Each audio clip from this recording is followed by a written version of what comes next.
7 o'clock and maybe a little past on the 18th of May, 2020. I'm going to call this meeting to order of the Stayton City Council and ask Alyssa to poll the group that's here tonight. Sure. Looks like we've got Mayor Porter. Yes, here. Councilor Hook. Here, sorry. It's okay.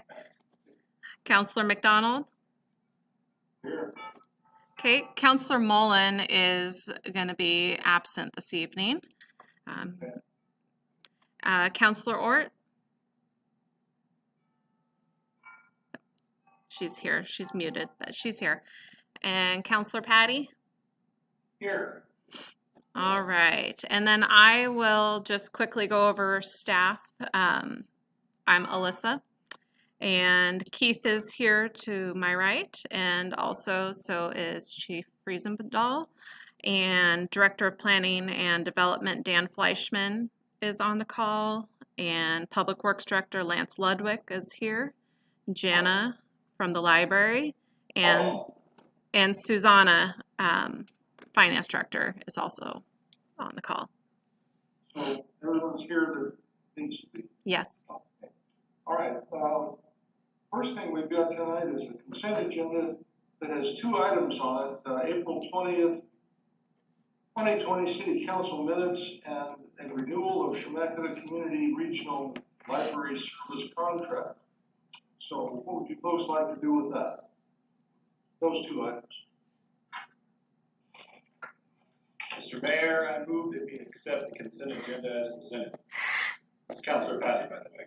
Yes, thank you. I have a motion to Councilor approve. Ward, I second. I've got a motion and a second to approve the consent agenda as presented.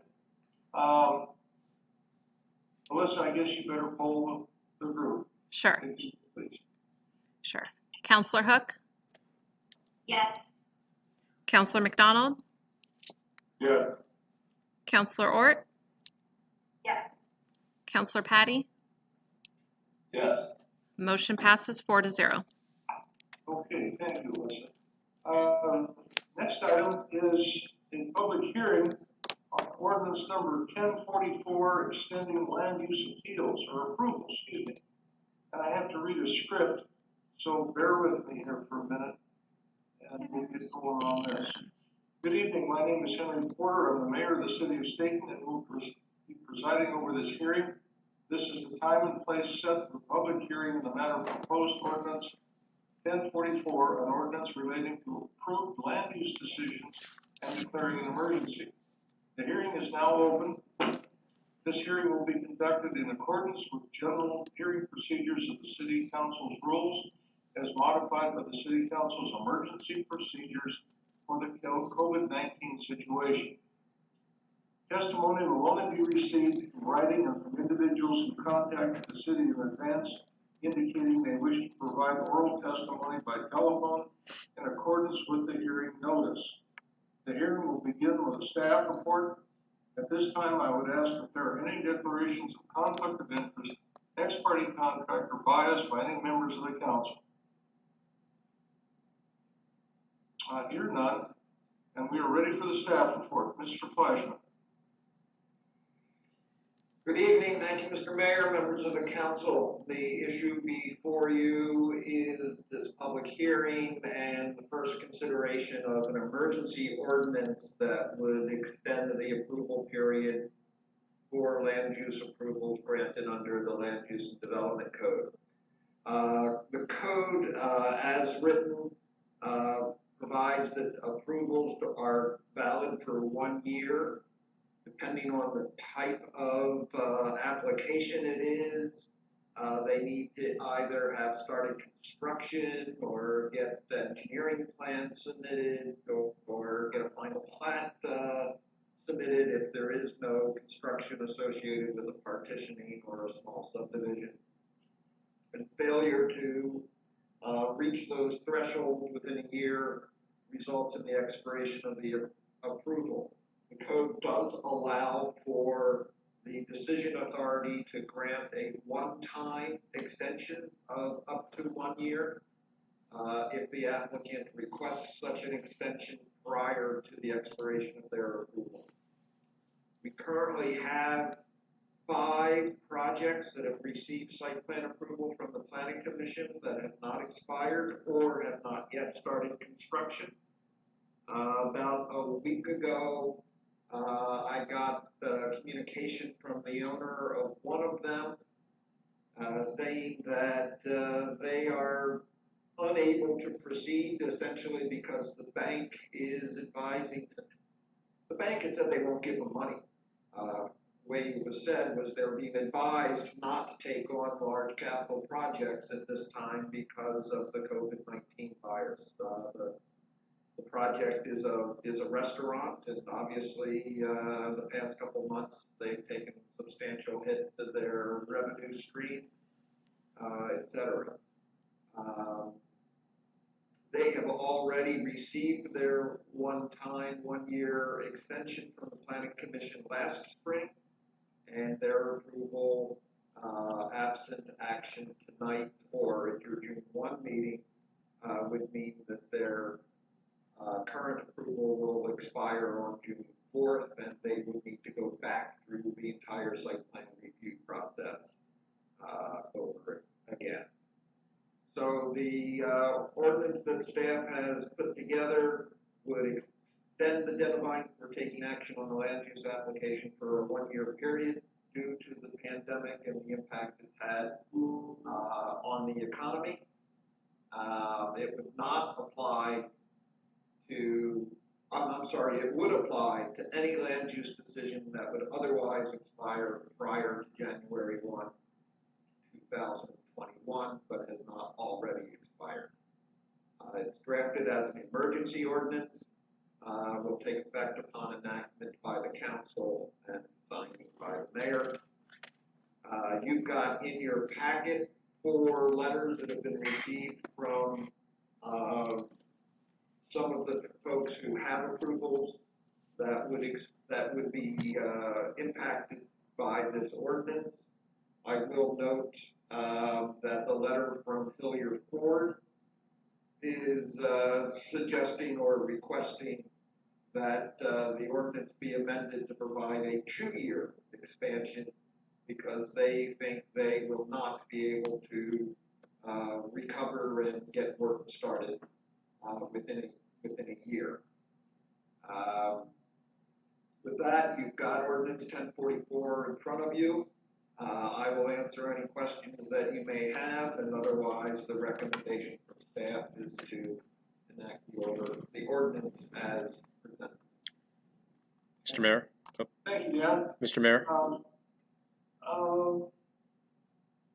Now that's the opening statement. Is there a staff summary? Roy, this is, Well, Mr. Mayor, Keith's trying to get from you. oh, okay, Keith, excuse me. Yeah, that's okay. Dan, I just wanted to make sure we added that we had worked with legal counsel on this, and legal counsel assisted us in the drafting of this as well. So you said staff, I just want to let everyone know that we had worked closely with Ross to make sure that we had covered the legal basis, and he was supportive of the final document. Dan, if there's nothing else right now, can we go to questions from the council? yes, I'm ready for questions. Okay, all right. Folks, have at it. No questions? Just one quick one.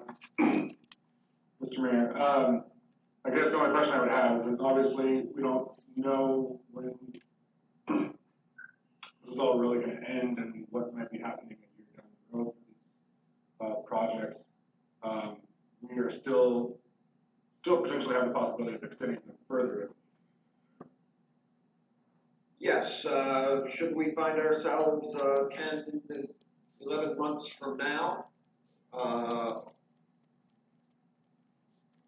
seeing that the economy is still shut down because of this, we can put another ordinance before the council. All right, that's all. Thank you. Someone else?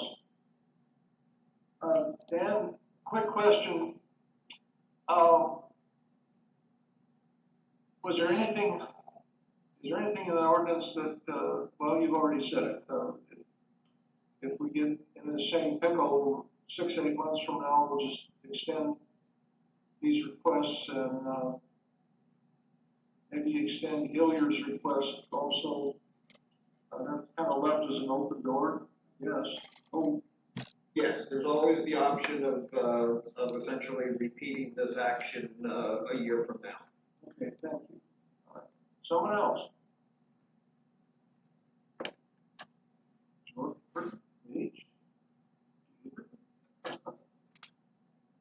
Mr. Mayor, I have no questions. Thank you. Come on, don't reach the camera. Surprisingly, I don't have any questions either. Okay. All right, Me too, Counselor. okay. Thank you, folks. Okay. I know, it's a miracle. Well, it's a miracle, but unusual. How about that? How about persons in favor? Let's go to that. Yeah, the test. You've got the written communication and the, temporary rules for hearings say that anyone needed to contact staff 2 hours in advance, and I did not hear from anybody indicating they wanted to testify other than the letters that you got in your How packet. did we've got? Okay. Do we need to identify who those letters are from, or just the idea that there are letters in support?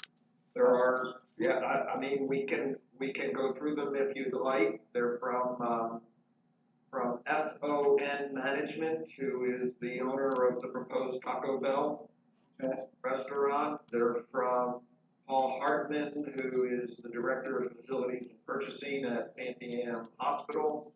Okay. They're from Ken Adams of AFR Properties. And from Hilliard Ford, who was mentioned already. Okay. All right. Persons opposed?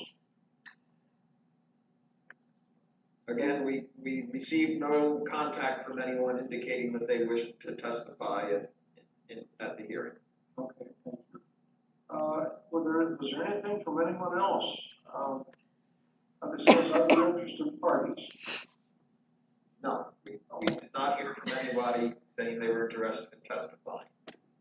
Are there any other questions from the council? How about a staff summary of that? I don't need to rush through this, but it's kind of the nature of this kind of thing, summaries, if this, the way we're doing it.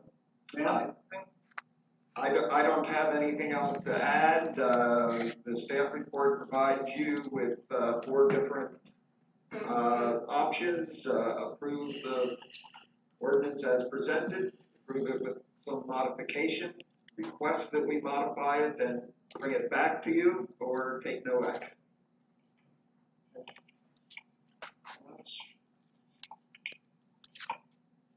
Let's go on then.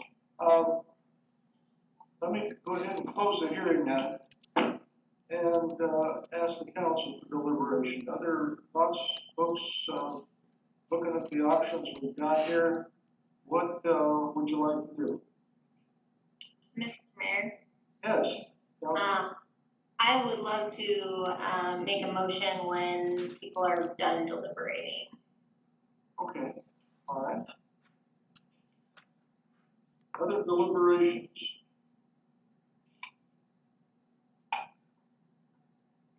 Right. Monday nights. Mr. Mayor, Yes, I'd like to make a motion to approve, the ordinance as presented, or approve the amendment of the ordinance as presented. Is that what it is, right? It's an amendment? It's an ordinance. Oh, it's its own ordinance, okay. ordinance. Then by my first statement. Okay, so a motion to approve the ordinance as presented, I would second Counselor Hope's first statement. and a second for ordinance number 1044, extending land use approvals. Any other discussion?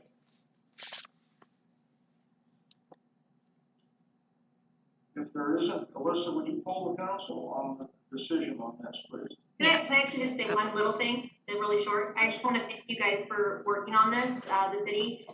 This is a really important thing for us to be paying attention to, because sometimes things just happen that are out of our control. And I don't really feel like people should be punished for that if it's in our power to make sure that we can fix the problem. So thank you so much for your guys' work. First on that. Go ahead, Alyssa. Okay. Counselor Ort? Yes. Counselor Patty? Yes. Counselor Hook? Yes. Counselor McDonald? Yes. Motion passes 4-0. Okay, all right, thank you, folks. Under general business, resolution, I don't have anything else to read on that, okay. General business is resolution 1004, adopting the city of Stayton employee handbook and repealing resolutions relating to the previous personnel manual. It is an action item, the staff report, Melissa. Good evening, Mayor and Council again. So before you, for a second time, is Resolution 1004 for the updated employee handbook. The last meeting you had requested that we send this out to the employees to give them a chance for review and questions. We did do that. I included my email in the packet for you. We did not receive any responses for the material or any questions, so it wasn't necessary to go to the attorneys to have anything clarified. We received one response back from a member of management, just it was a small Scribner's error that we fixed. Okay, all right. So everyone's had a chance to look at this. The employees have been given the opportunity to look through it and comment. And all it was a small clerical error. It was a year that was in there that needed to be removed. So 44 BC instead of 83. Okay. This is asking for a council discussion and then a decision. So folks, what to do with this, please? Mr. Mayor, Council Ward here. Yes. Council. Councilor Ort. So I just wanted to, I don't have much to say, I just wanted to say thank you for taking this back and giving your staff the opportunity to look at it and just give feedback if they had any. So, and that's exactly what we wanted them to do. Obviously there wasn't any, but just having that opportunity is, obviously what we wanted, so thank you. Okay. Thank you. Good job. Okay, maybe someone else, anyone else? Mr. Mayor, I just want to echo what Councilor Ort said. That was really the most Go important, ahead. getting the opportunity. All right. Okay, thank you. Someone else? Mr. Mayor, this is Councilor Patty. I would just again echo what Councilor Ford had said. I'm not sure what Councilor Cook said. My phone broke up there. I also think it adds value and it shows staff that we. No surprises. Or he feedback, froze. but it is what it is. Uh-oh. Okay. He's freezing on us. Breaking up, David. Stuck in midstream then. Oh, okay. You want to start over maybe? Yeah, I was just gonna say, I really think this adds value to staff, and it demonstrates that we care what their feedback is and what they have to say. And I think that's really important, especially when considering a document like that. I'm prepared to make a motion on this when time comes. Okay. Thank you. Other discussion? Councilor Patty, go ahead, when you're ready. I think we're ready for a Oh. motion. I think he's frozen again. I can't speak. Yep, I'm back. You're back. We can hear you now. Okay.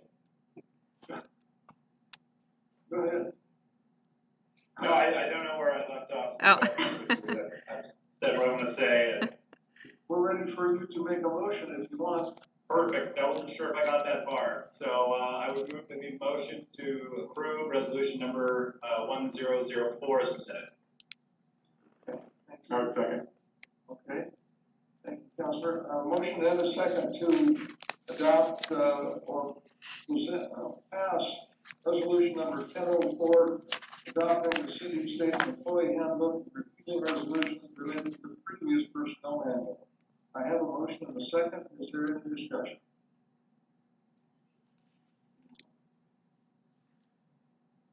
Melissa, would you poll the council? Sure. Counselor McDonald, Yes. Counselor Hook, Yes.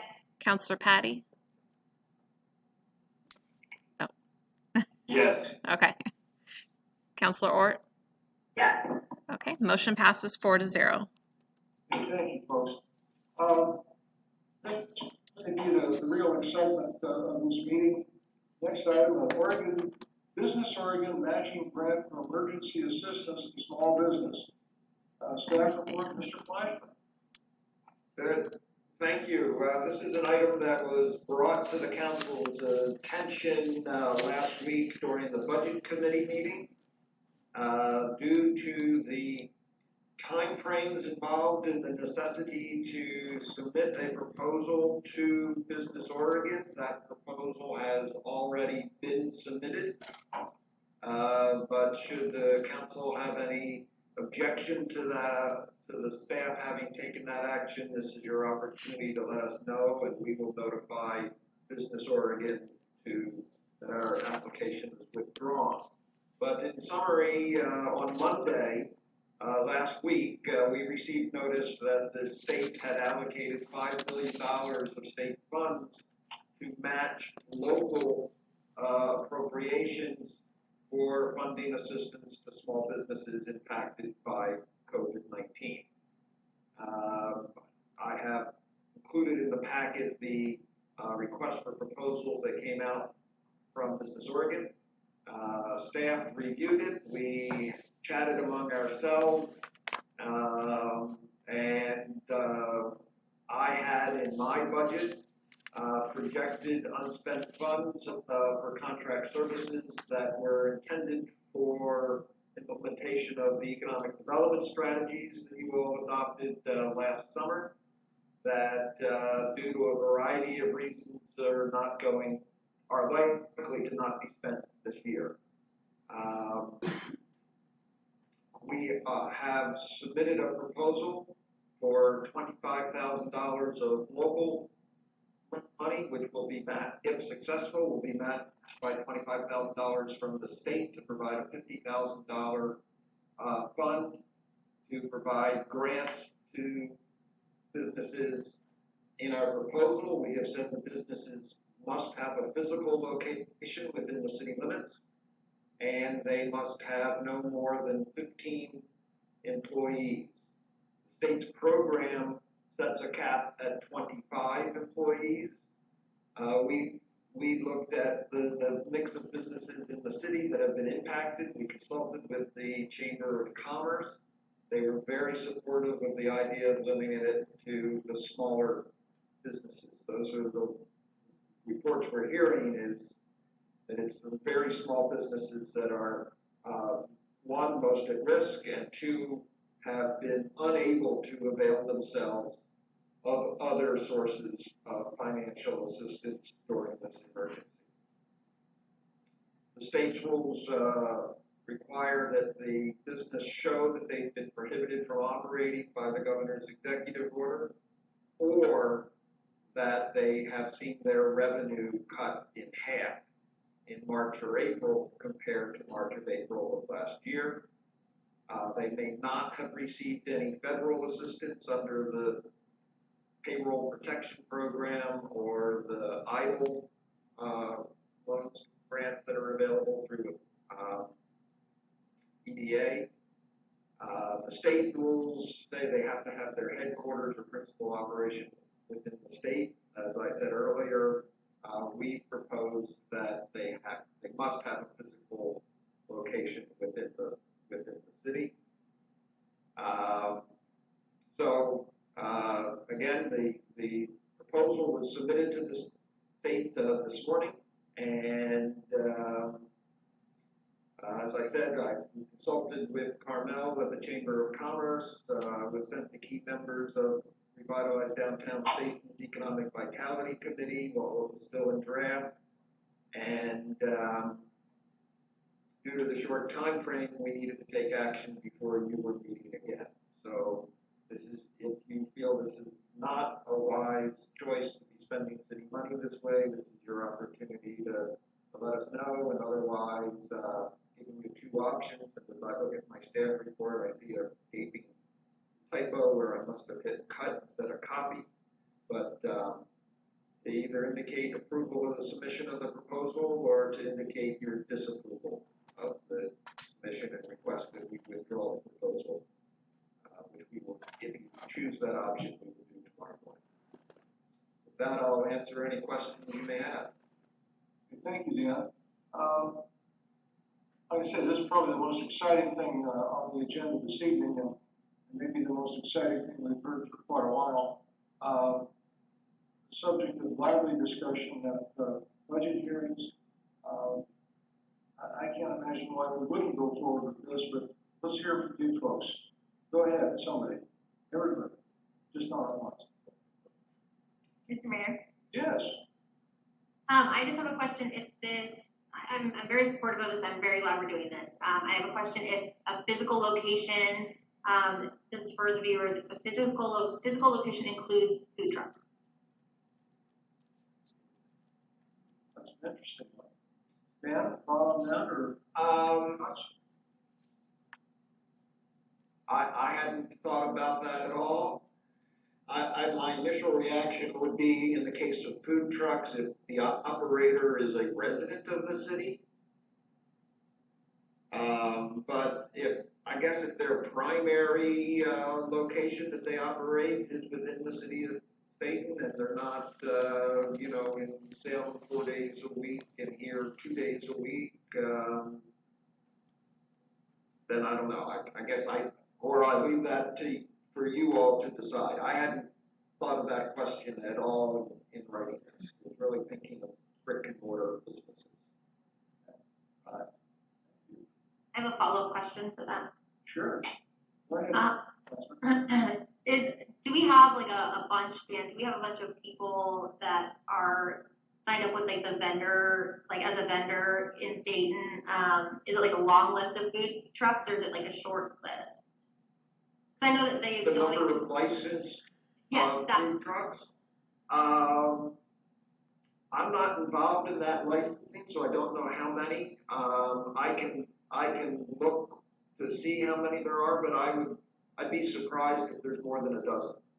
Okay, so it's not a huge amount of people that, if we were to maybe talk about the ones that have the licenses here in Stayton could be eligible, because it seems a little, how do we, I'm just curious, how do we use a metric to decide how many days a food truck is in Stayton?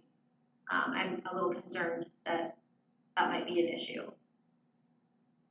Mr. Mayor, I've got a comment to that effect. I think, as far as I know, each food truck has to have some sort of business address where they can receive mail or have as their home base. And so I think that would probably be the best metric to use. If you have their business address and the state address, then. Okay, good point. And someone else? Mr. Mayor, Yes. Councilor? Councilor, Dan, I just wanted to go back to, you said that the matching funds, the 25,000 that you want to use of the city funds. Can you just say one more time where this money is coming from, that you said that you aren't spending it. Can you tell us just one more time what that is? This is, the Planning and Development Department's budget includes under personnel and under materials and services, has a line item for contract services.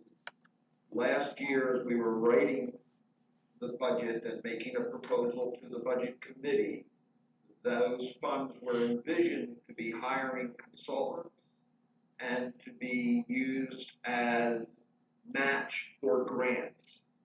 The city had applied for 2 grants, I believe, that we were not successful in receiving, and we have had difficulty finding consultants to do the work that we had in mind doing. So there is at the moment, projection of more than $45,000 in that line item that will be unexpended at the end of the fiscal year. So, we all felt comfortable in taking 25 out of that and using it for this. Yeah. Thank you.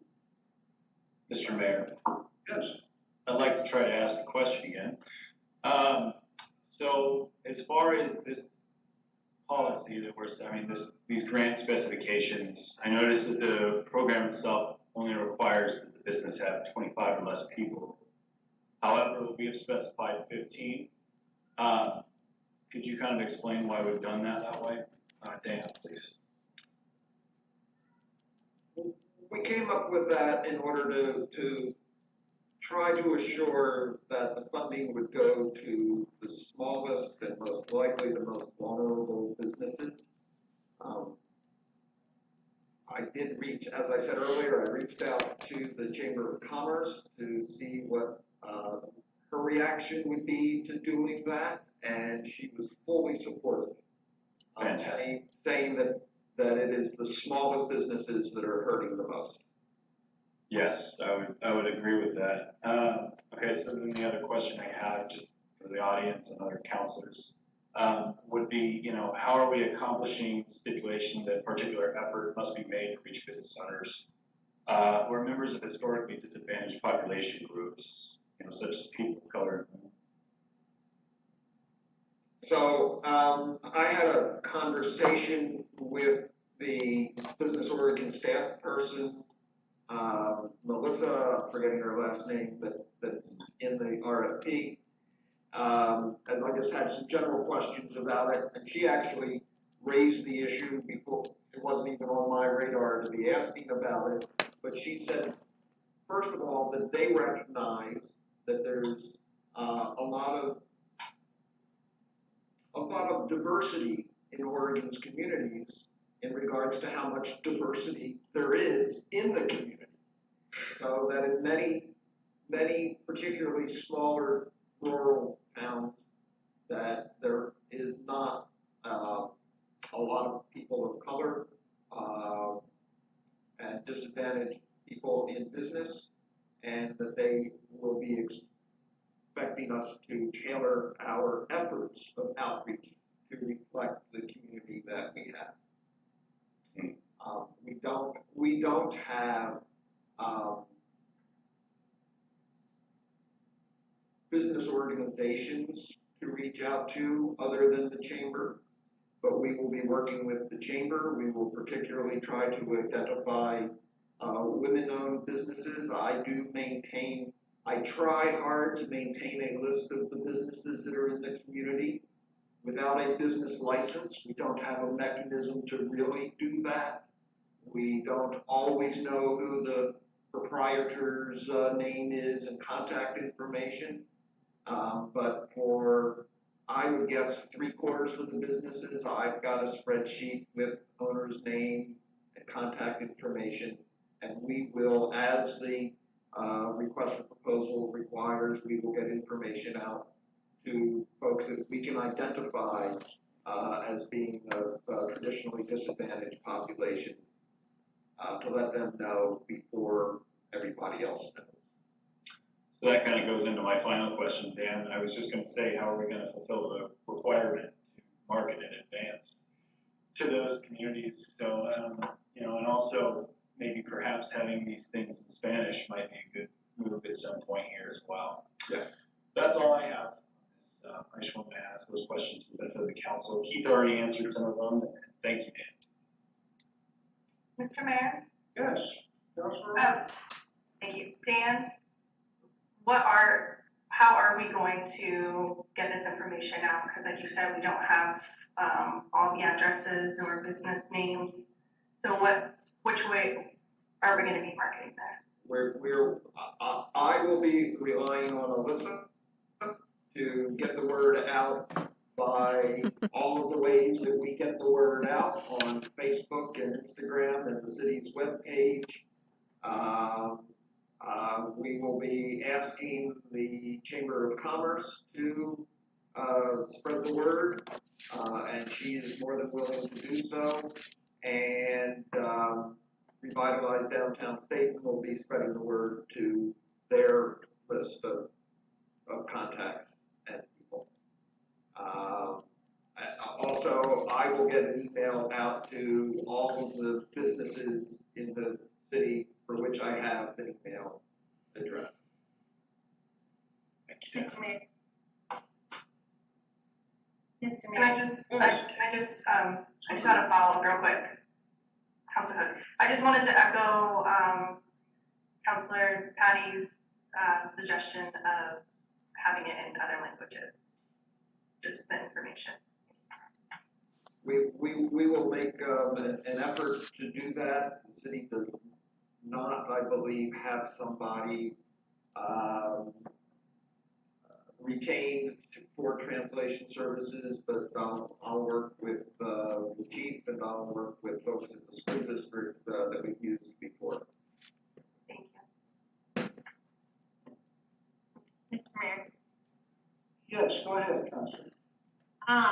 I wanted to say that I really appreciate, Councilor Patty bringing that up. I would like to pose a question of, did you guys all know that over 15% of our population is, Latinx?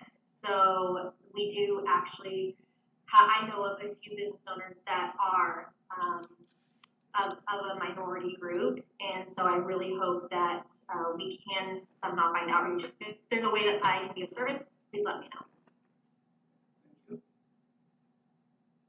I did an informal poll thinking about our Latino population a year or so ago. And I went to a person I consider probably a leader of the Hispanic community in town. And that's Daniel, I'm sorry, I can't remember his last name, but owns Estapa, part of that family. And I said, are there 30 or 40 Latino families in the community? And he said it was more like 70 or 80. And it may be more than that, but that was his answer to that.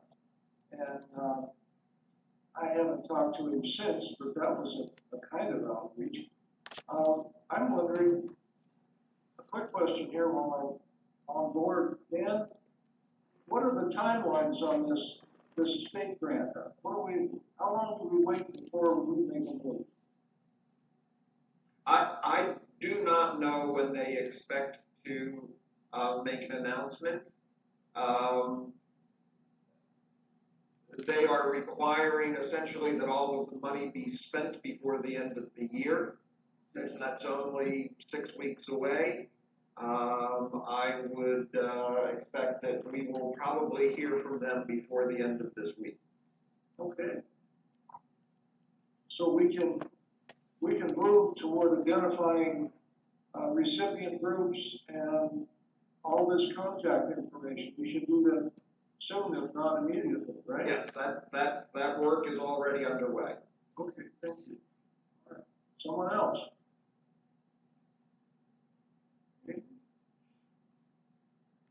Okay. Lively discussion here. Are you folks ready to make some kind of decision on this?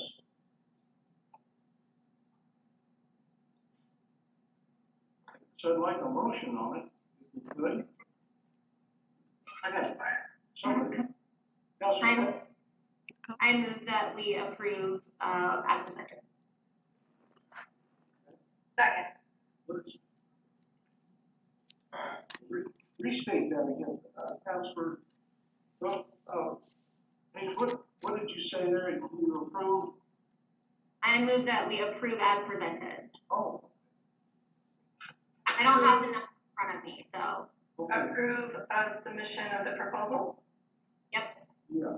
I move that we approve the submission of the proposal as presented. Yeah. Second. Look, A motion and a second to approve the Business Oregon matching application for Business Oregon matching grant for emergency assistance to small business. Any other discussion? If not, Alyssa, would you poll the group? Sure. Counselor Patty? Yes. Counselor Ort? Counselor McDonald? Yes. Counselor Hook? Yes. Motion passes 4-0. Okay, all right. I don't see anything else for us to do tonight. Mr. Mayor, Yes, Mayor, no, this is Counselor Patty. I did have one other item, when you're finished. okay, I'm finished, Okay. So, being as it may, some of the things that came to light today in Oregon, regarding executive orders and them being in an ongoing legal process, I would ask for the rest of the council's support in directing staff to ask legal counsel for a legal opinion or option, given our current circumstances as they are now. I'm hoping that that direction will be moved tomorrow because the Attorney General will hopefully be coming to the Supreme Court and whatnot, and we'll see how that process takes place. But given what we know now and what we don't know, I think that it would be appropriate to go ahead and start moving towards reopening if we don't have an executive order in place that requires us not to be. Can I ask, Councilor Patty and everyone, can I ask if everyone saw, Mr. Campbell's, notice this afternoon? It was timed at 4:43 p.m. Did everyone get to see that before the meeting? I have not seen that yet. Okay, it's on your email. Mr. Campbell, a thought on Councilor Patty's request? Yeah, I think Counselor Patty, in the email you're referring to is the Circuit Court today out in Baker City ruled in regards to the executive order of Governor Brown. Governor Brown has appealed or sent an appeal already to the state Supreme Court in terms of that. So we do anticipate some sort of decision shortly, whether the court decides to take that case or decides to not take the case and sort of remand the decision. So just want to let everybody know sort of where we stood. If you would like, I'd be more than happy to reach out to legal counsel just to see thoughts on where we're at right now. Keith, Councilor Patty's request, if I heard it right, was that we move forward in some kind of separate reopening order? No. No? Mr. Mayor, you did not have it right. What I said is I would like to direct staff to ask legal counsel for a legal opinion or option to this. And furthermore, I just would like to make sure that we have plans for this reopening should the governor's order not be in place. Okay. I heard it right that time. Okay, thank you. Is this a motion, or are we just discussing? Because I have some things to say. I think we're just discussing at this point. We're just discussing at this point. Okay. Mr. Mayor, Go ahead. I feel like we have had our community hurt very badly by the closing down due to COVID-19. I feel like our state and federal leaders did not do their jobs. We did our job of staying home. They did not do their jobs of getting us that we needed in order to safely reopen. With that said, I think that our community has done a very good job of abiding by the orders, whether or not they agree with them. And I fully support Councilor Patty's request or idea to have the legal counsel look at this. I think that if there's a safe way that we can reopen, we should definitely do so. And then we need to make sure that we are vigilantly looking at the data and still staying home if we can. Thank you. Other comments, thoughts on yes, that? Mr. Mayor. Yes.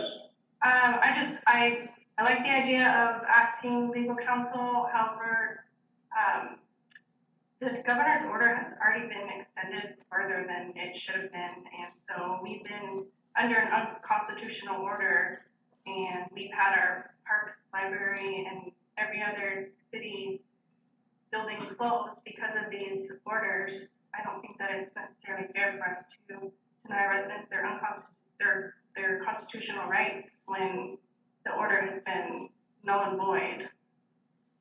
I think that, especially because we were going off of that order, and now that it's not there, it's technically, you know, these places are closed, these businesses are closed because of this order. We've had comments, well, I guess they're not comments, but written comments come in.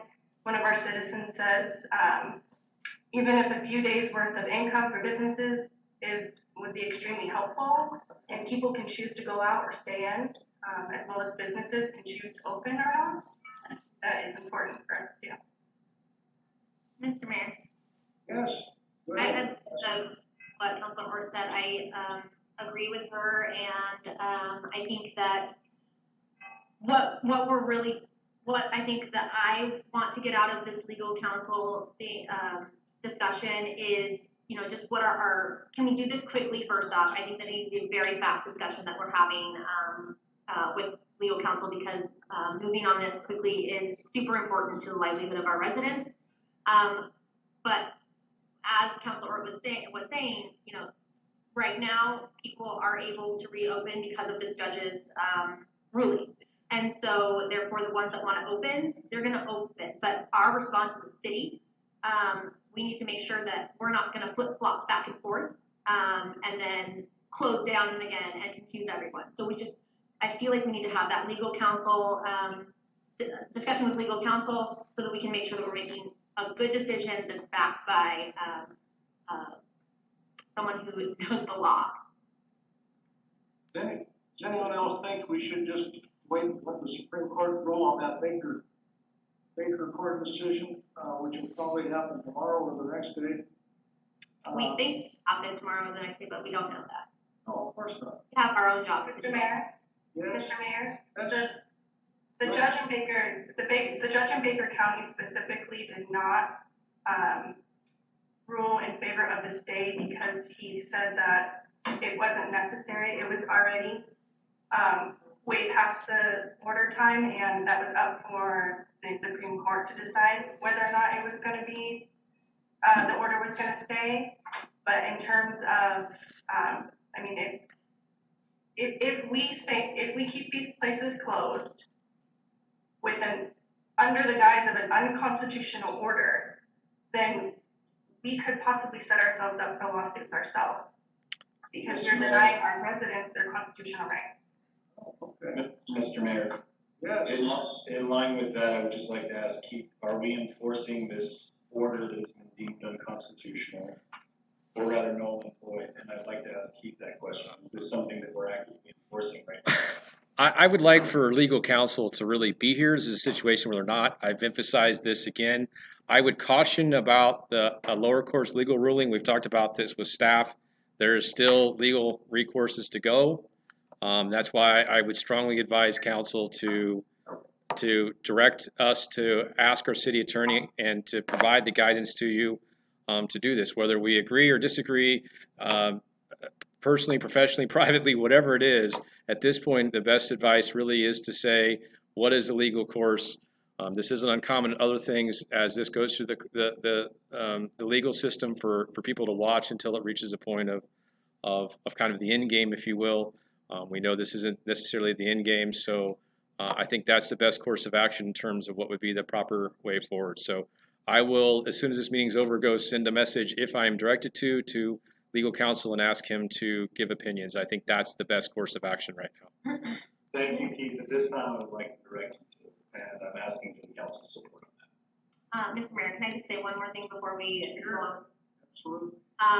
Because people are about to say whether they support it or not, and I want to make sure that we understand that this is severely affecting people. People that are law-abiding citizens are having to weigh, and I've talked to business owners, they're having to weigh whether they open up against the law or they wait and their family and their financial security goes under and their business goes under. So I think that we really need to make sure that we think seriously about acting on this and getting that legal advice to do so and doing so as fast as we possibly can, because we don't want people in our town feel like they have to break the law in order to feed their families. Great. Stress than they already are. Mr. Mayor, Yes. Keith, how soon do you think, how soon does, our lawyer respond to us? I would assume that, the law firm that we have represents communities all throughout. I mean, this is something that, as it came up today, was on the OCCMA listserv, and I know has been around, so I'm sure it's a matter they've been dealing with. I know, part of what they're looking at is the impacts for areas outside of Baker City, and there was some debate about that. So this is one of the reasons why I think it's important to have legal counsel. I'm assuming it's something they're already working on, and hopefully would have a response shortly. Like I said, I can get it to them this evening and see how fast we can get it and let them know it's critical. And I can give them a call tomorrow just to do that, because I think this is something that it's been a quick information. I mean, all this happened this afternoon, so I know that the state has already filed a writ with the Supreme Court, so we'll see what happens with that, and we can see what legal counsel says in the meantime. And a follow-up, Mr. Mayor? Yes, go ahead. So then what are we as a council gonna do with that information? So you get the information, and then, so we're directing you to get that information, and then what are we gonna do? I can share the information with you, and I think that would be a guidance on what would move forward. I don't want to speculate on what the city attorney will say, but city attorney will give us a guideline of how to move forward. No, I mean, at the council, so once we get that information, then are we going to come back and talk about it again, or what's the expectation after Keith goes, and I'm asking all of you, what's the expectation after Keith goes and gets this information, then what are we going to do? I would say that if we're in the same predicament that we are today, or excuse me, Mr. Mayor, this is Councilor Patty Mayor responding to Councilor Lewis.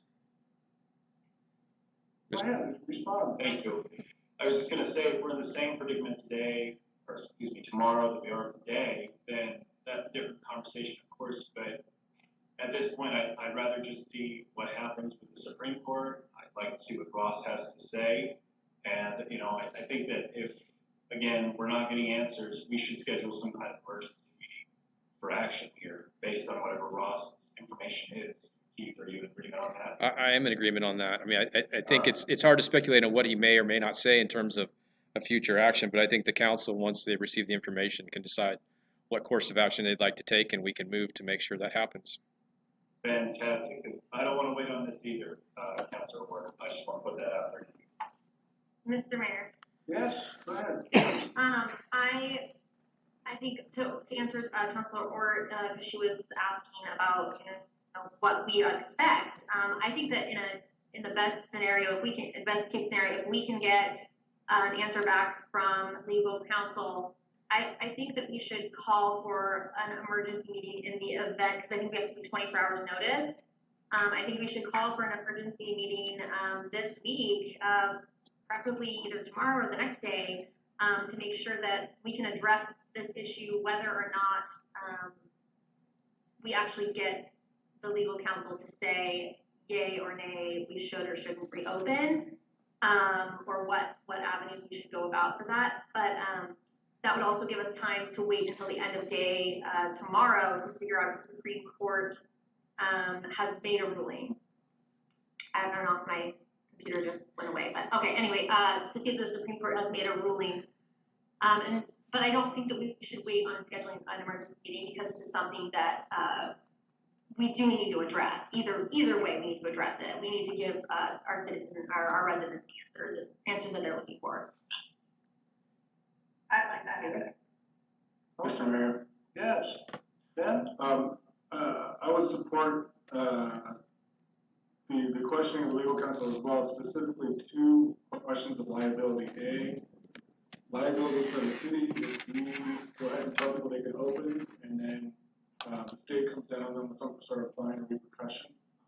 We'll do that and have to come back and say, well, you said I could open. Now they're getting fined.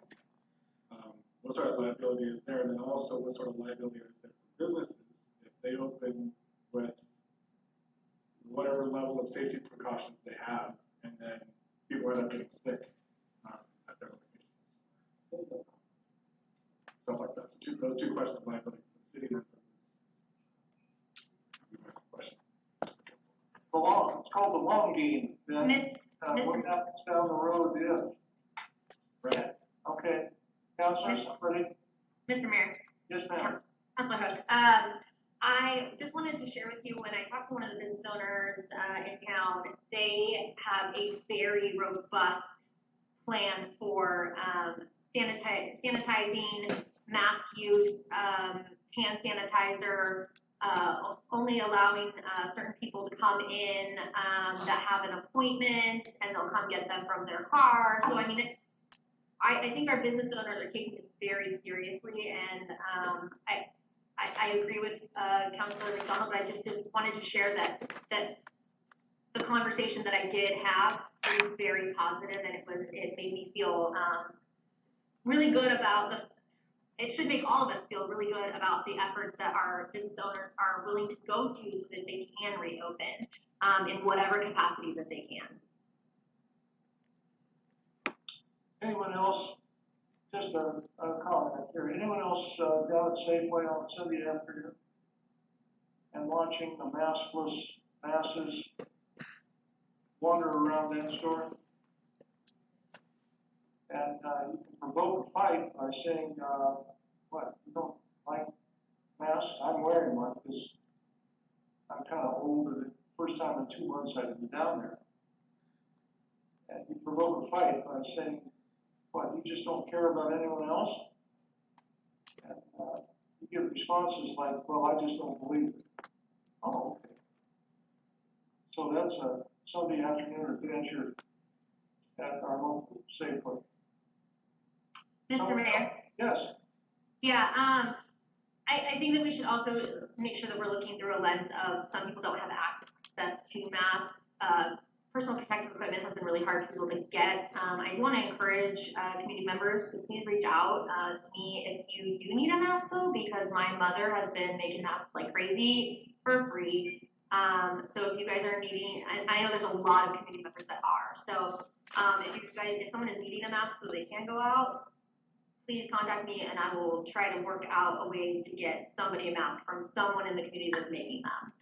Okay, good, thank you. Mr. Mayor? Someone else? Yes, Councilor Orr. So because you brought that up, I just wanted to say that there are people with medical issues and making assumptions about why someone is or isn't doing something. It doesn't really help the situation. I think it's best for us to do the best that we can with what we have and really take care of ourselves, because at the end of the day, that's the only person that's going to take care of you is yourself and hopefully your family members. But there's lots of reasons people aren't wearing masks or aren't doing certain things, and they have good reasons to do that.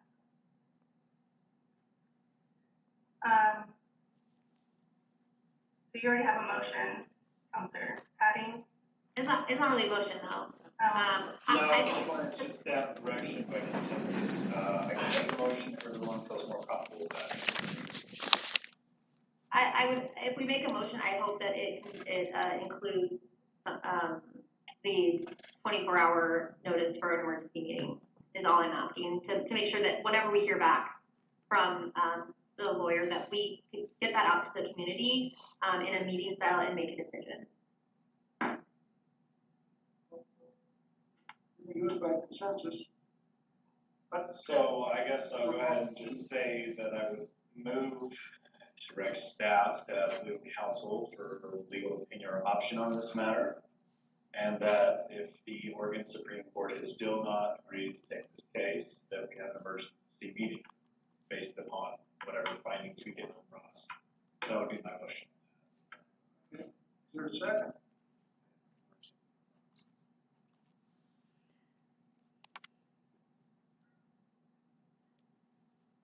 Councilor Patty, I'm going to declare that motion dead for lack of a second. Would someone like to try something else, or can we just go direct staff to contact legal counsel as to Mr. Mayor?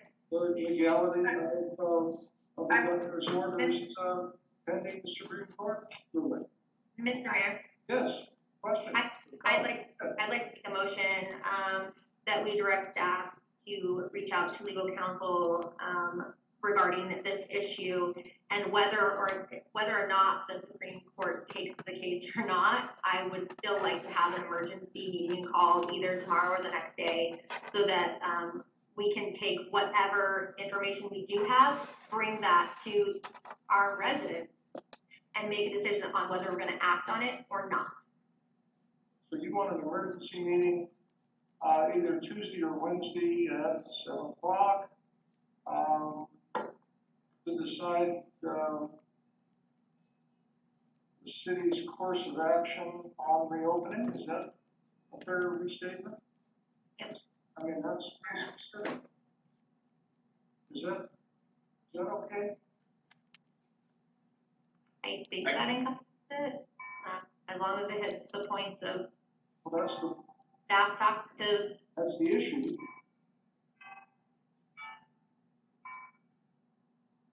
yeah. Okay, so I guess, Alyssa, can you tell me what you have down for the motion? Let me try. I have a lot of arrows and stuff. So direct staff to speak with legal counsel on the court ruling and the executive order and what the city's next steps are. And regardless if the Oregon Supreme Court takes the case, call an emergency meeting in the next 2 days to decide the city's course of action on reopening. Let's put a date on that emergency meeting, that's either Tuesday or Wednesday evening. Or Thursday, whatever you want. Well, we have a motion, but we don't have a second either. okay. Okay. Under discussion. Thank- Before we vote, I do have a question about that. Okay, under discussion. Go ahead. David? Before you ask a question, can I explain what I'm hoping to get from this? Like, because I feel like your question might be answered by what I'm gonna say. There we go, let's do that. Yeah, so, I wanna be clear that this doesn't mean that we would or wouldn't reopen, it just means we're going to be getting, information out to our residents and our business owners, letting them know, from the city, whether we are gonna continue to wait for the Supreme Court decision, or whether we are going to reopen, or whether we were told that we shouldn't reopen. Just letting them know what the information is. It doesn't mean that we have to reopen, it doesn't mean that we don't have to reopen. Just making sure that we have that conversation out there for people to be able to access. I will just say my reservation on having a meeting would be if the Supreme Court, if it's the Supreme Court that's hearing this case, we don't really have anything to say about it, you know what I mean? If they make a ruling, they make a ruling, we have to abide by it. With that in mind, do you have a response to that? Or, I guess I don't see what a meeting benefits the community if, you know what I mean? I don't know if I'm making sense on this. No, I think I understand what you're saying, and I see where you're coming from, but I think what I think that we're gonna hear from the city attorney is going to be pretty clear in one direction or the other of like, no, I don't think you should touch this until the Supreme Court rules. And I kind of want to see what that is, but I think that we shouldn't wait to call this meeting, because yes, we do have to follow what the Supreme Court says, or we are liable for going against that, and we don't want to confuse residents. But what I fear is that if we wait and we don't call the meeting, then we will miss an opportunity for businesses to open sooner. And every single day matters for them. Every single day, they are really struggling to make ends meet. So if we have no new information, we have the meeting, we just tell the citizens, the residents what we found out, and then we just make a motion that we, just wait it out for a little bit until we figure out what the Supreme Court is gonna say, if that's what the lawyer recommended. But I think we need to communicate that to the city or to the citizens and let them have an opportunity to have a public comment at the beginning. Okay, so I think I'm hearing you right. As long as that meeting also has an added component of education from staff as to what they're going to be doing during the phased reopening or whatever that looks like. I would also like to see that and make sure staff's time is properly utilized. All right, hold on. I will slide in and say, I don't know if we're going to have that plan ready by the time of the emergency meeting. We are working on it. Part of it is depending on when we hit phases and what some of that means. Part of it is what this Supreme Court case ruling is. We have a draft that we're working on, but I'd also like legal counsel to look at that before we move forward with that. We also have ASME and the Stayton Police Officers Association unions, which may have some say in some of those factors as well. So I think that is something that you've asked to share that. We will share that. At this point, I don't want to get in the weeds too much, but the governor, has something that says what the phase reopening is and the plan is. Marion County was not approved for phase one. We had a conversation with Marion County today where they're working on trying to get that approved to Friday, where phase one could begin, and that's going to change some of the aspects of that. Again, part of this is going to depend on what legal counsel advises on what happened out in the circuit court today as well. That could change the dynamics of all of this depending on what those rulings are. Councilor McDonald, I just want to say I haven't heard much from you about whether or not you think there's value to this meeting. I think there is value. I think regardless of the direction of the Supreme Court goes, I think it's going to be valuable for us to reiterate our understanding of our status as a city if it's upheld, if the executive order is upheld, and B, if it's struck down and we are no longer under the executive order, then what are our guidelines, what are our recommendations going to be towards our citizens in a business city? Either way, we're going to have something to discuss. I think that's definitely something good to do. All right. I'd like to jump in again. This is the second or third time I've asked this. What night do you want this meeting, folks?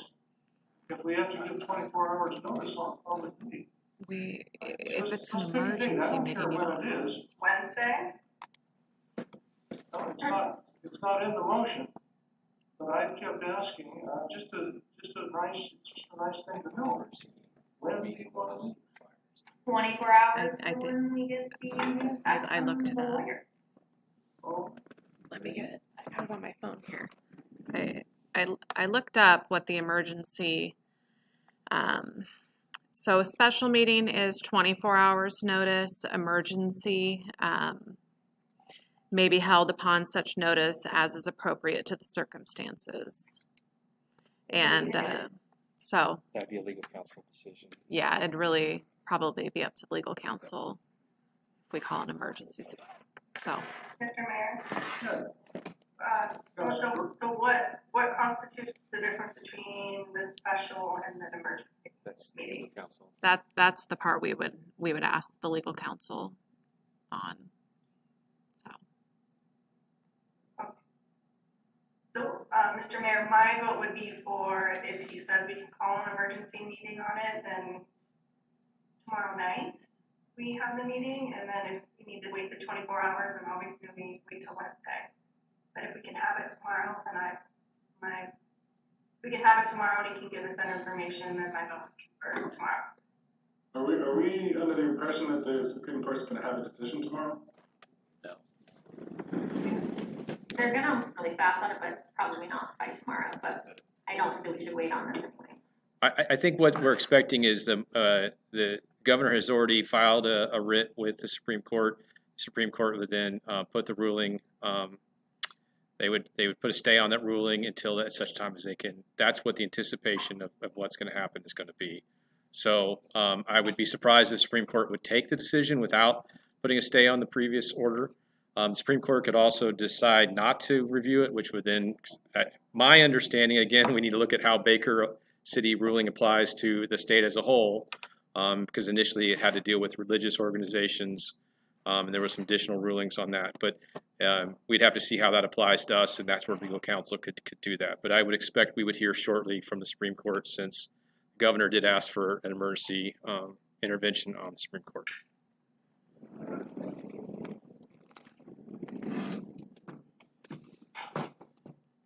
Mr. Mayor? motion and then decide on the date? So we can maybe move it forward? Do anything you want. Yeah. The date isn't part of the motion, so then we have to redo the motion. So can we do one and then decide on the date? Sure, why not? Well, discussion, somebody call for the question. Calling for the question. Okay, Melissa? Sure. Hold the group on this. Sure. On this notification, asking the legal counsel for advice on our status. Okay. Counselor Hook, Yes. Counselor Ort, Yes. Counselor Patty, Yes. Counselor McDonald. Yes. Motion passed 4-0. So what's next? The date.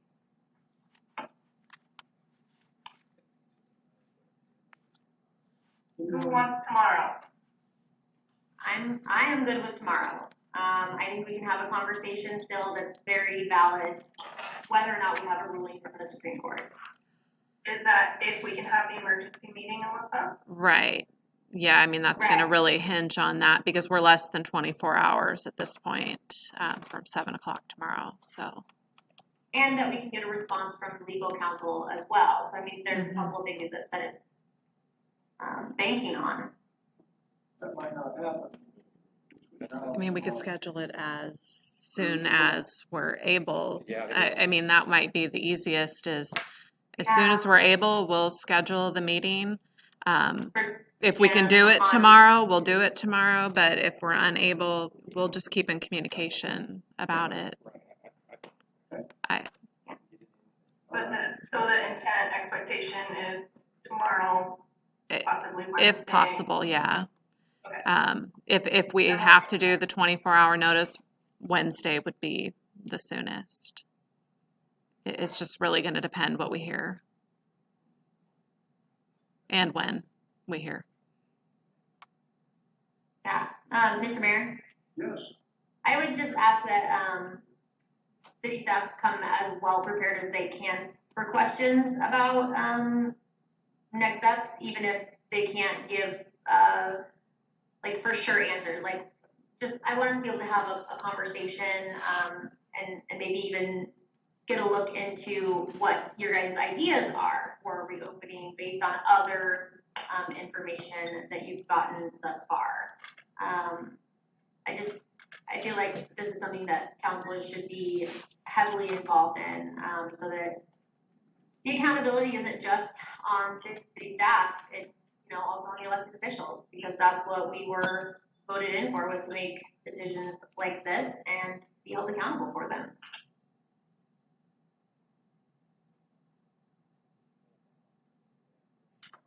Okay. Sounds good. Anything else tonight? Yes, Mr. Mayor, I have a few things. Go ahead. Tomorrow is election day, so if you haven't gotten your votes in, get them in by 8 o'clock. And our box has moved, listen very carefully, has moved from the library temporarily, because it's closed, to the rocks, and it will be there, the box will be there until 8 p.m. tomorrow. Would you repeat With that, where that location is? It's where? the rocks grocery store. Oh, okay, okay. So if you know anyone who hasn't got their ballot in, they can get it in there. And with that being said, I would like to talk to the council about getting a permanent ballot box somewhere in the city. So something like this doesn't happen again. We've had several upset residents come and express their concern for the lack of communication. And I know that Jana, library director, Keith, you've been working on this, you've been working on this, and thank you very much. But I would like to direct, I know this is not a city thing, so I want to make that clear. This is a county issue, but I would like to ask the council if you're interested in directing the staff to work with Marion County Elections to get us a permanent box by the November election, so that we can make sure something like this doesn't happen again, and the confusion that happened we want to make sure that people aren't losing out on their opportunity to use their vote as their voice. So I just want to clarify, Marion County oversees elections, they oversee those boxes. We can suggest, we can ask, we can, if you want to do a letter, I cannot make Marion County elections do anything. I think, to your point, we've talked about with some of the residents, something we can do more permanent, funding and what we can do. There's requirements and stipulations on that, but they're the ones that oversee that. You know, we are going to be beholden to them. But we have been asking and having that conversation already. So I just want to be clear on what we can and can't do. I don't have any authority over Marion County elections. So we can express what we'd like. We can work with them to try to find if we can get a location and meet the other requirements that we needed for that box. But ultimately, they're the ones that are going to decide what we can and can't do. And keep it. Let me jump in on this. I wanted to, probably no surprise, but as an elected official, I have kind of a special status in these elections. And I was able to mail my ballot in, did not need to drop it off anywhere. I realized that a special status and whatnot probably availed me this privilege, but it might be something that some of our group citizens hadn't thought of. Mr. Mayor, no, the legislature in 2019 passed a bill that made it so that we have no postage needed for mailing in your ballot, but it is far too late to mail in your ballot. At this time, postmarks do not count. You have to have it in by 8 p.m. tomorrow. Right, exactly, absolutely. Mr. Mayor, Yes, a follow-up to what Keith said, I want to make sure that my comments were not construed as us having really any say over where, when, and what happens with the ballot boxes. But our residents don't always know that. And when our libraries close and they can't go there, who are they going to be upset with? They're going to be upset with us. But it's also our responsibility, I think, at that point to advocate for our residents and to do whatever we can to make sure that we can possibly get one of those boxes. Obviously, if they say no, then we have to use what we have. But if Keith, if you need a letter from the council, I would advocate for us to do that. But I think that this is a pretty important thing, and it, you know, this is, we keep saying unprecedented times, right? So this is just one of those situations where we see where, you know, what happens if the library closes? What do? We can't just say, oops, sorry, drive, 26 miles out of your way to go drop off your ballot. And yes, I understand that you can mail it, but not everybody does that. And the expectation has always been that you can drop it off.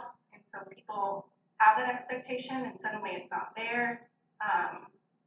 That just further really exasperates this whole situation.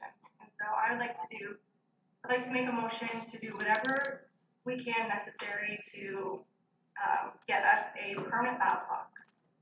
okay. Okay. Okay. A motion to ask the county for a permanent ballot box in our community. Seconded. And a second. Discussion. Yes, Mr. Mayor. Yes, go ahead. I want to thank Councilor Orr for bringing this up, and I also want to just say that I am extremely impressed with my colleagues. I am so thankful for the stuff that you guys have brought up. These are all important issues, and I hope that we can get a letter out. I think it would be stronger if it came from the council versus individual councilors. And I would be happy to sign on to a letter like that. I don't know how we did our COVID-19 letter from the council, who drafted that, but maybe we can go through the same process of drafting it that way. All right, thank you. By the way, how does the election look tomorrow? I think Marion County only has 25% of their ballots in, so get those ballots into Rob. Yeah, and we have a lot riding. I mean, I know that the city can't support a levy or anything, but us as councilors, we can talk about this, and we have a lot riding on this election. So we need our ballots to be collected so that we can make sure that we're getting the funding that we need for our services, our parks, our library. This is huge. It's a big deal. Absolutely. Okay. Let's see, do we need Mr. Mayor, to vote on that? can I just make one more comment? Yeah, go ahead. I do want to thank, Jana and Keith because, they were trying to figure out the situation and weren't really getting anywhere until, more people started complaining, and kind of writing on the election office. And so thank you, to the staff for, continuing to advocate for the residents.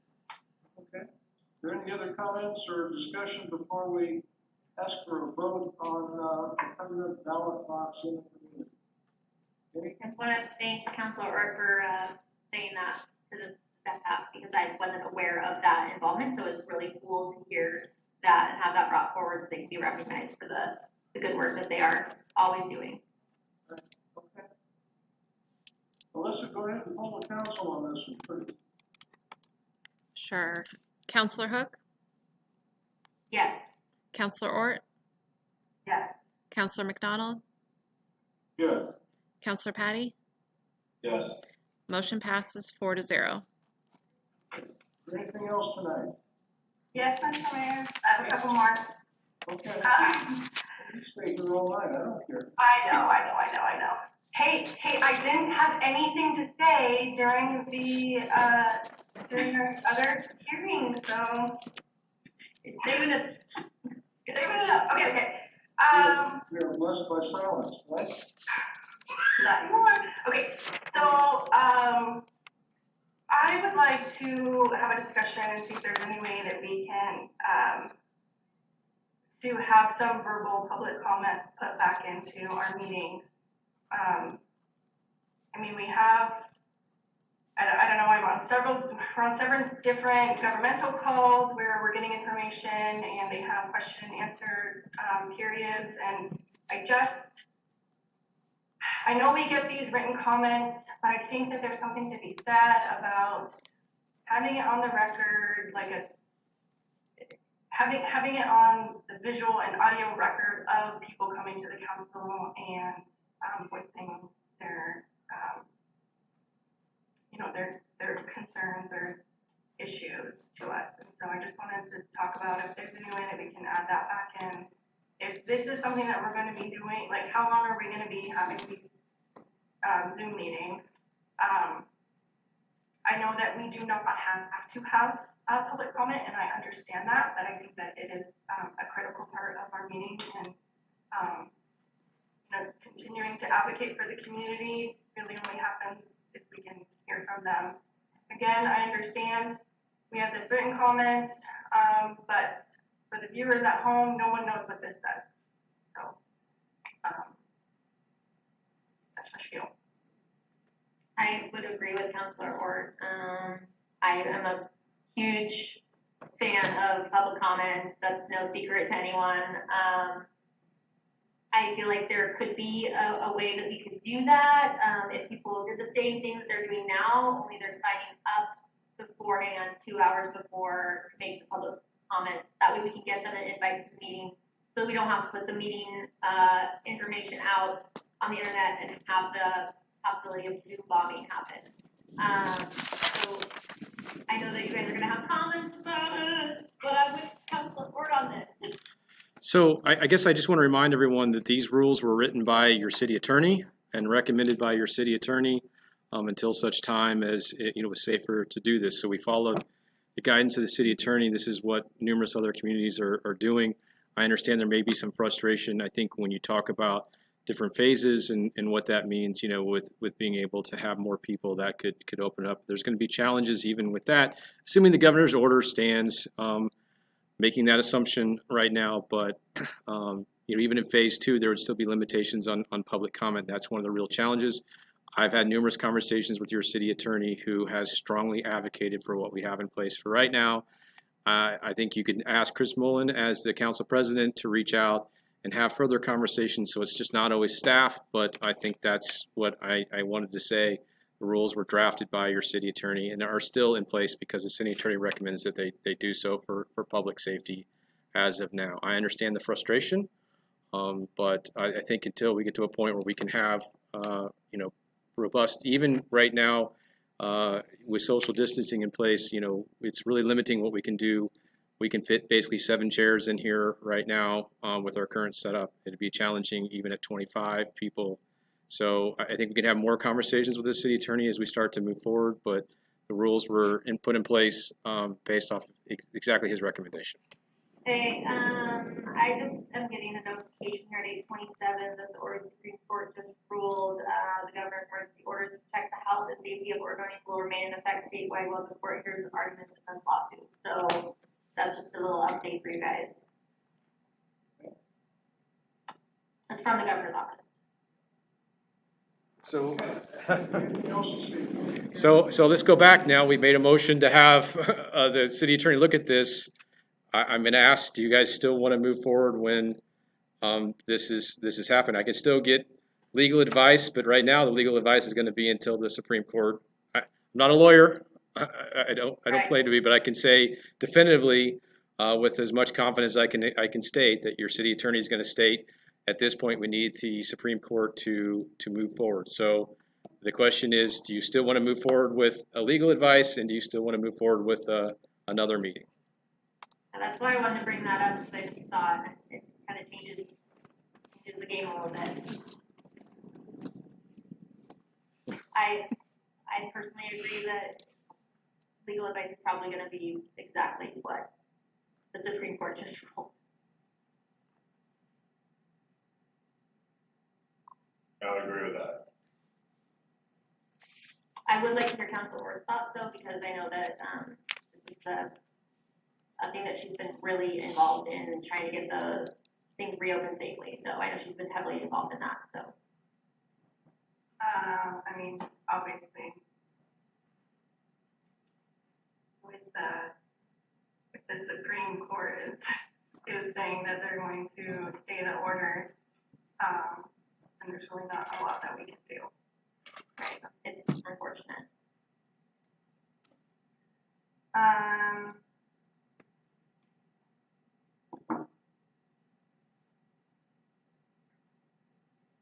Shall we wait and see?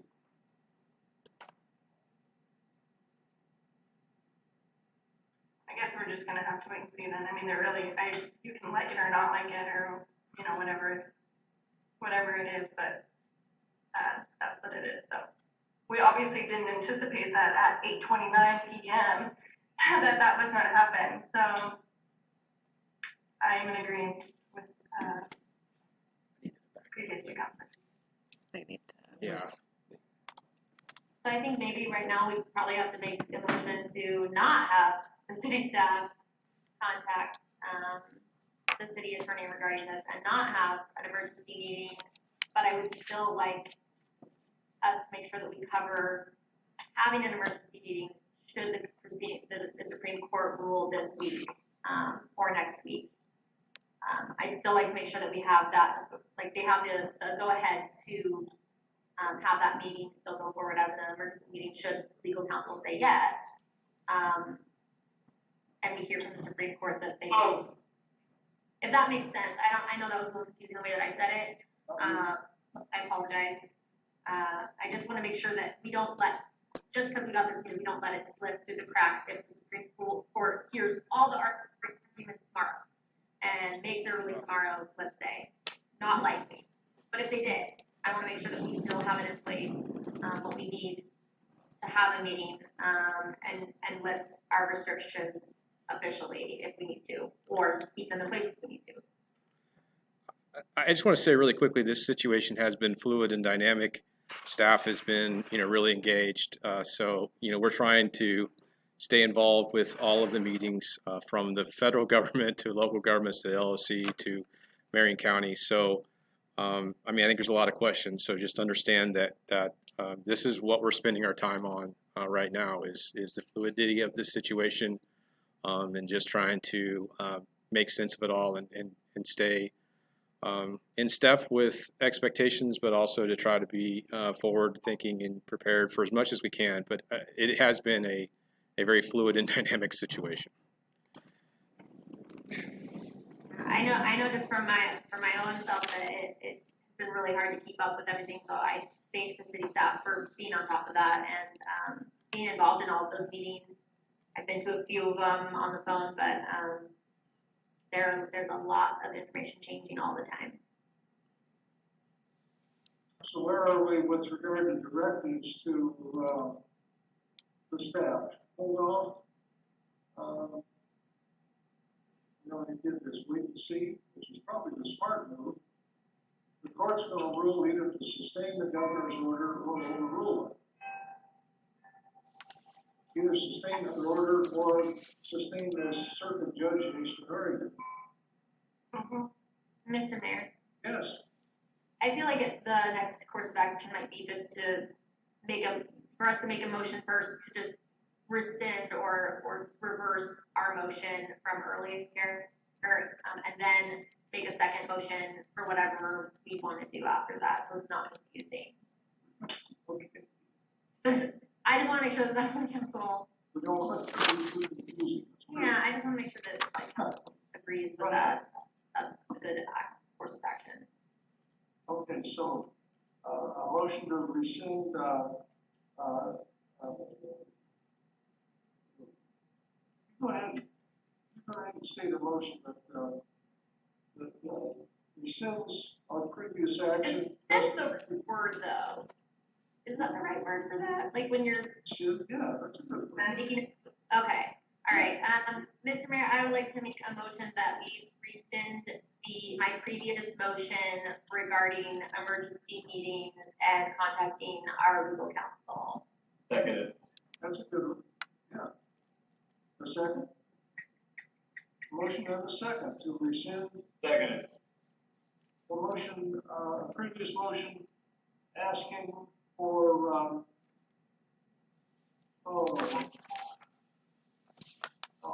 asking for, what were we asking? Consultation with city attorney, regarding our status of, anyway, rescinding the previous motion. How's that? Short and sweet. Any discussion?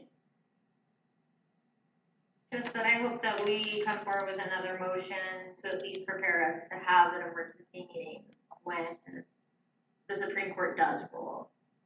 I don't want to lose any time for our business owners Yeah. or our residents. Canceling the previously approved emergency meeting. Let's go ahead and hold it down so long. Okay. Counselor McDonald, Yes. Counselor Patty, Yes. Counselor Hook, Yes. Counselor Ort. Yes. Okay, motion passes 4-0. So we're back on more or less neutral ground. Mr. Mayor, Middle of the pond. Go ahead. Councilor Ort, I'd like to make a motion that, within 24 hours of the Supreme Court's ruling, we schedule a special session / emergency meeting, whichever one is possible. Just to, regardless of which way it goes, so that we can have the meeting and just give that information out to our community. What does that look like for our community? I just want to say we can do that. It could happen on a Friday, which means we'd have the meeting on a Saturday. So I want to make sure everyone's aware of that. Also, we will be bound by what the Supreme Court says, right? So they're going to make the decision here. There will be nothing we can do other than review what they have said, and we can look at if there's some legal aspects of that. But just to make sure people understand that there's really nothing for the council at that point to decide or not decide in terms of legality of the decision. And so if they do if they do keep the governor's order in place, I think it's more, at that point, it's more of us as, the city leaders, again, reiterating what that looks like and what that means for our community, and not, like you said, a decision of, what do we do next in those terms that's already decided for us. What it is, when all this stuff happened, we didn't have a lot of direction for our community members. And so this is our opportunity to just say, hey, we're here, we're listening, this is what's going on, this is a resource, we were talking about it, and, we are part of the conversation. That's what I think it should be. I would agree with that. I think that, we may not be able, we wouldn't want to go against what a Supreme Court ruled. But at that point, we do, as council, it is, within our purview to have a discussion with city staff on what that looks like for messaging it out and making sure that, we've told our residents that this happened, this is why we are not lifting restrictions, just so that it's super clear, and people that maybe don't follow the governor's office or aren't following the Supreme Court, that they only follow what's going on in the city, that we reach those people, and let them know from the city's standpoint where we're at. I have a cat in my house. 1 second.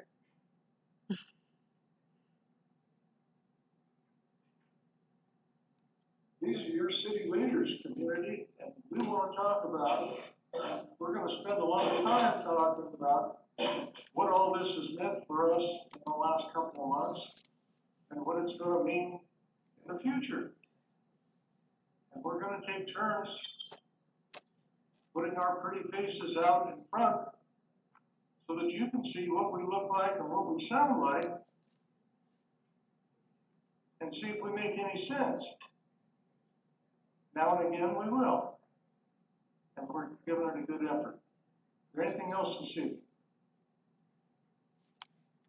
Do we have to vote on anything? We had a motion from Councilor Ort, and I'm not sure. It was on the table, then it kind of got into a discussion, and I don't know if somebody was going to second it or if it died. Have a second. I will second it. Okay. Read the motion again for us, would you please, Melissa? Let's see. I'm writing notes, so I'm usually typing everything, so bear with me here. Public reassurance. I wrote a motion from Councilor Orr, seconded by Councilor Hook, that within 24 hours of the Supreme Court ruling, we schedule a meeting, a special session emergency council meeting to discuss, I think is. Are we open for discussion? I think so, sure. Okay, I would just ask that perhaps Councilor Ort amend that motion to add that we still consult with legal counsel and just to make sure that we have the right stuff that what do we need to retract? How do we need to go about this? Just to make sure that we cover all the things that we're supposed to cover and say it in the right way. That was just that was an assumed part, so I will like to amend my motion to add that we consult legal counsel. We direct city staff to consult legal counsel prior to our meeting within 24 hours of the ruling. We have a emergency or special meeting. I second. Okay, an amendment to the motion to have an emergency meeting within 24 hours of the Supreme Court ruling on the governor's order regarding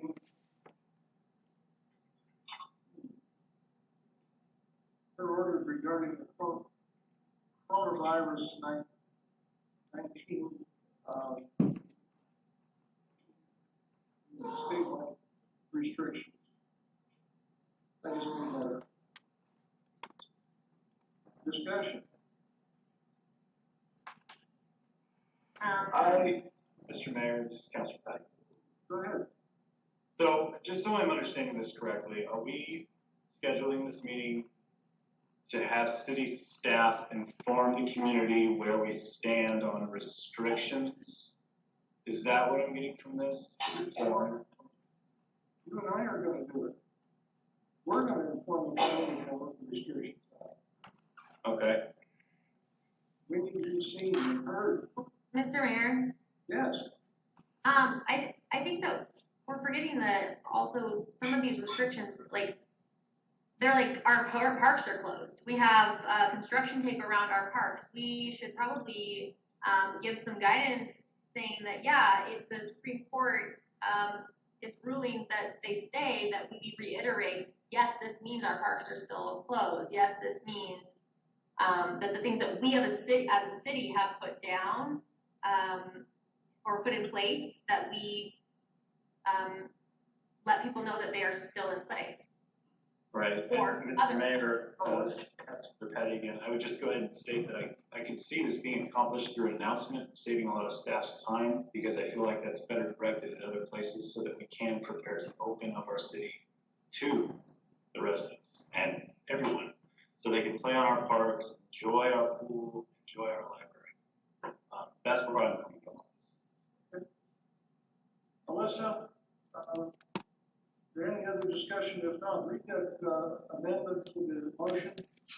Let's vote on that.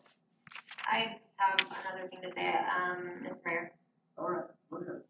I see Councilor Patty's point, and I think it is a good point. I feel like we should still at least have in place, the option of an emergency meeting, even if we end up not calling it and not having it, because maybe we should discuss a little bit of if there is just a stay, like if they just rule in favor of the governor's order, that maybe then we do the announcement route, but if they rule against, then maybe we should have another discussion about how we message that and what needs to be lifted.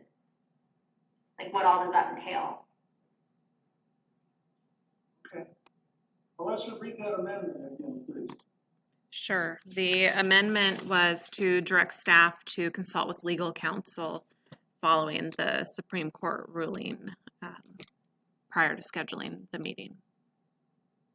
Okay, that's the amendment. Okay, let's vote on that. Poll the council, please. Sure. Counselor McDonald, Sorry, yes. Counselor Ort, Yes. Counselor Hook, Yes, Counselor Patty. Yes. Okay, motion passes 4-0 on the amendment. Okay. Now, what's the main motion as amended? Okay. It's getting close to See? my 99 time, so we're gonna get this done and then maybe call it. Go ahead. So the motion was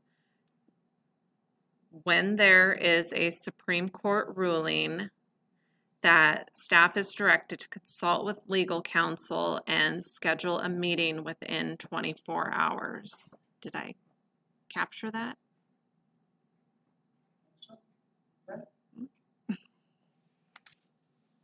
Okay, ready for a vote on this, folks? So, listen, poll the council, please. Sure. Counselor Hook, yes, Counselor Ort, Yes. Counselor Patty, Yes. Counselor McDonald. Yeah. Motion passes 4-0. If there's nothing else, let's call it the meeting. Mr. Mayor, I'm sorry. Actually, I'm not sorry. I do have one more thing. Okay, I'll just make it one more thing. I did have a couple more things, but I'll make it one. I'm gonna preface this by saying, I don't know if this is getting into the weeds, with things, but I heard it and it just, after everything that happened today, with all this stuff going on, and then to hear this, it just kind of hurt my heart. So, forgive me, I do not have all the information. So what I have been told is that Stayton High School wanted to have a parade, like a parade around town, and they were told they could not have a parade, and one of the reasons for social distancing. And so, I think he's gonna come on here. I don't have all the information about that.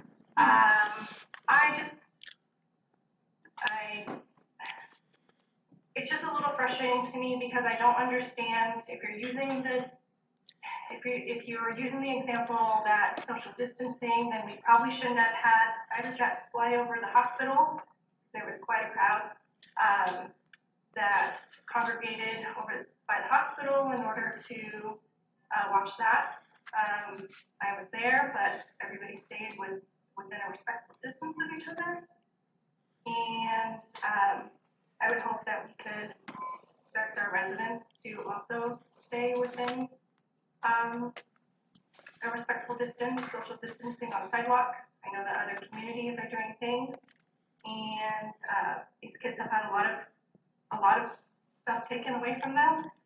And so I am very interested to hear. I see the chief on here, so I'd love to hear what you have to say on that. Yeah, you bet. Counselor, I actually did have a conversation with the committee, Alan Kirby. We had a very lengthy conversation in regards to initially an action like that. We never said no. What we did do is come to a common ground on it, that we spoke about how if we did a parade type of event where we could actually have a lot of people get together, especially something that has been broadcasted or planned. So if we had a planned route where people could actually be at risk. When we're talking about that kind of thing, I want to make sure that it's not about just the kids when I'm talking with the groups. I'm actually talking about the whole city, the 8,000 of us, to try to make a good, conscious decision that's best for everyone. So I didn't say no, but we actually came to that same sort of agreement that wasn't in the best interest of everybody. But we did talk a lot of other options that would work for the kids and how we could move forward.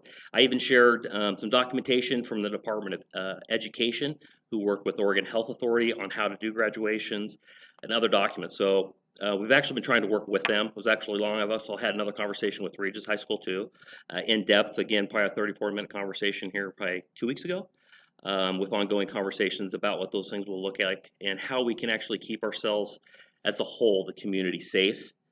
As well as make sure we can do the best we can for the kids. It is a special time, as well as the family members. So at no time did I just flat out say no. It's actually a work in progress. So if that's what you've heard, I'm a little disappointed. I would hope that people will continue to reach out and we have those ongoing discussions on what we can do best for everyone. Thank you, Chief. You bet, sir. Good job. Thank you. And where do these things come from? I don't know. I heard it from somebody. We don't know how that goes. Good to get it first. Mr. Mayor, that's not necessarily the case, but I don't have permission necessarily to say who reached out to me, and I don't feel comfortable without having that permission to share that information. This is something that was on my heart, and and like I said, graduation is a really big deal, and there's just been a lot of disappointment. And I get your explanation, Chief. I don't necessarily agree that I don't necessarily agree on all of it. I'm not going to argue the point with you, but I do appreciate you explaining that. So, yeah. Yes, ma'am, and I do. I truly trying to work the best we can through, come up with plans. Like I said, it was a very rich conversation. I think Alan would probably say the same, I would hope, as well as the principal with Regis, trying to do everything we can for the kids of our community. And it's even kids outside the community. It's not just Stayton. These are kids that are up and down in our school district areas out of both schools, one being private and one being public. We want to facilitate the best we can. I enjoy those events and other events like everybody else, but there are times that public safety as a whole has to be part of that decision making, not just specifically a small group. So again, it's never a decision made lightly. It's trying to take and apply what could happen and try to take the best steps to protect everyone as a whole. I don't want to, be the cause of something bigger, and just try to facilitate the best we can to get something out there for everyone. It's not going to be the same. But I think we can all agree on that. It is different times. They are going to look different, but how can we make that special for them and still keep the public's risk low? There's always going to be risk, but keep it as low as we can. I guess it's probably the best response I can give to you at this time. You bet. I'm very thankful for Councilor Ort bringing these up and being so involved in community discussions. I don't think there's anything wrong with talking about this stuff, and I had no idea that our chief had such a robust conversation with members in our community, so that's great to know as well. So I don't think that anything that people bring up is, that anyone that brought up anything tonight, there's nothing that people have brought up tonight that I feel like shouldn't have been brought up. It's all relevant, and I think that we're just doing our jobs in the time of COVID-19.